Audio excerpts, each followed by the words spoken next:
sama saudara dan saudari yang terkasih dalam Tuhan. Senang bisa menyapa Anda hari ini. Pada minggu pekan biasa yang ke-30, kita diajak untuk bersama-sama merenungkan kisah penyembuhan Bartimeus dalam Injil Markus bab 10 ayat 46 sampai 52. Baiklah, di awal permenungan ini mengajak kita untuk bersama-sama melihat siapa itu Bartimeus. Nama Bartimeus berasal dari bahasa Ibrani, artinya anak dari Timeus. Dan nama Timeus sendiri berarti berharga. Karena itu sesungguhnya Bartimeus adalah seorang yang berharga. Nama yang menarik ini tidak selaras dengan keadaan fisik yang dialami oleh Bartimeus. Ia seorang pengemis, ia buta dan duduk di pinggir jalan. Situasi batas ini menegaskan bahwa Bartimeus sebetulnya adalah seorang yang malang. Ia hanya memiliki sedikit potensi, atau ia hanya memiliki sedikit peluang untuk mengakses keselamatan. Secara fisik dan sosial, ia tidak memiliki kesempatan yang mumpuni untuk berjumpa Yesus.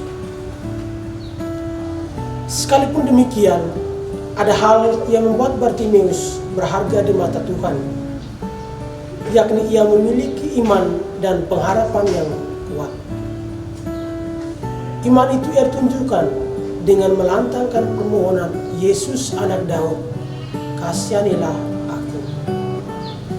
Dengan seruan ini, Bartimeus sungguh sadar bahwa Yesus memiliki kuasa untuk menyembuhkannya. Bartimeus juga punya pengharapan yang kuat.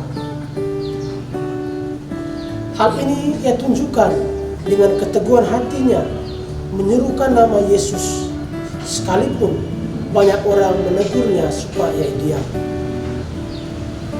Dia yakin bahwa Yesus pasti mendengar jeritan permohonannya, sebab genaplah apa yang dikatakan oleh pemazmur, bahwa Tuhan itu dekat pada orang yang berseru kepadanya dan memohon kepadanya dengan tulus.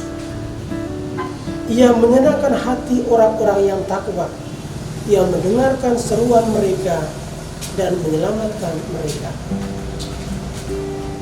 Sama saudara dan saudari yang terkasih dalam Tuhan, dalam hidup di tengah keluarga atau di tengah masyarakat, kita kadang mengalami situasi batas yang serupa dengan Bartimeus. Kita kadang menjadi pengemis yang butuh belas kasih. Kita kadang buta untuk melihat kebenaran, dan kadang kita duduk di pinggir jalan karena belum menemukan jalan menuju keselamatan. Akhir-akhir ini ada tren beramai-ramai orang datang ke laman Facebook atau WhatsApp dan memuat segala persoalan dirinya, entah itu dalam postingan ataupun dalam status. Bahkan persoalan yang bersifat pribadi pun itu diunggah, dibeberkan dalam media sosial. Kadang saya merasa aneh, ada orang yang hendak melakukan perjalanan dan memuat postingan dalam Facebooknya, OTW mau merit, Tuhan jaga. Orang-orang seperti ini rupanya tahu betul bahwa Tuhan itu sudah beralih profesi dari seorang gembala menjadi admin Facebook. Kita bisa membayangkan fenomena ini, dan saya merasa ada kemunduran yang luar biasa dalam hal mengimani Kristus. Entah sadar atau tidak sadar, sebetulnya kita berhamba pada diri sendiri, sebab kita tidak lagi memuat seluruh persoalan itu kepada Yesus, malah kita lari kepada dunia maya, kita lari kepada Facebook, lari kepada WhatsApp. Sama saudara yang terkasih dalam Tuhan, lantas apa yang mesti kita perbuat dalam menghadapi situasi ini? Apakah kita membiarkan begitu saja larut dalam perhambaan yang keliru? Pertanyaan-pertanyaan ini hendak mengantar kita pada pesan Injil hari ini. Pertama, Tuhan selalu punya waktu dan ruang untuk mendengarkan permohonan kita.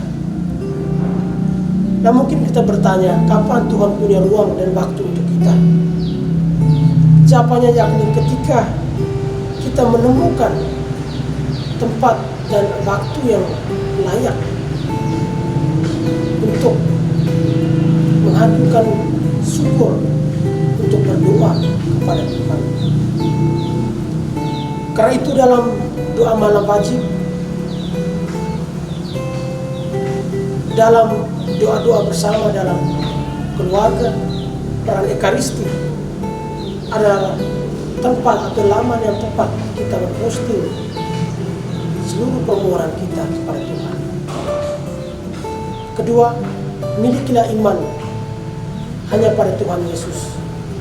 Secara simbolis, kedua, milikilah iman hanya pada Tuhan Yesus. Hal ini memang secara simbolis sudah kita alami ketika kita menerima sakramen pembaptisan. Namun hari ini Tuhan mengajak kita untuk berbuat lebih. Iman bukan hanya sebatas dalam surat baptis atau dalam kartu penduduk, tetapi iman itu mesti dihayati dalam hidup. Penghayatan itu dapat kita tunjukkan melalui keyakinan bahwa doa yang kita panjatkan kepada Tuhan pasti dikabulkan. Dan yang ketiga, gantungkan harapan yang tulus kepada Tuhan. Harapan yang tulus dapat diungkapkan ketika kita sungguh-sungguh mengenal kelemahan dan situasi batas yang kita alami dalam hidup. Karena itu, apabila hari ini Yesus bertanya kepada kita, apa yang kamu kehendaki supaya aku perbuat bagimu? Saya mengajak kita untuk menjawabnya dalam hati kita masing-masing, harapan yang paling tulus. Dan yakinlah bahwa Tuhan akan mengabulkannya karena iman kita. Semoga mari kita renungkan.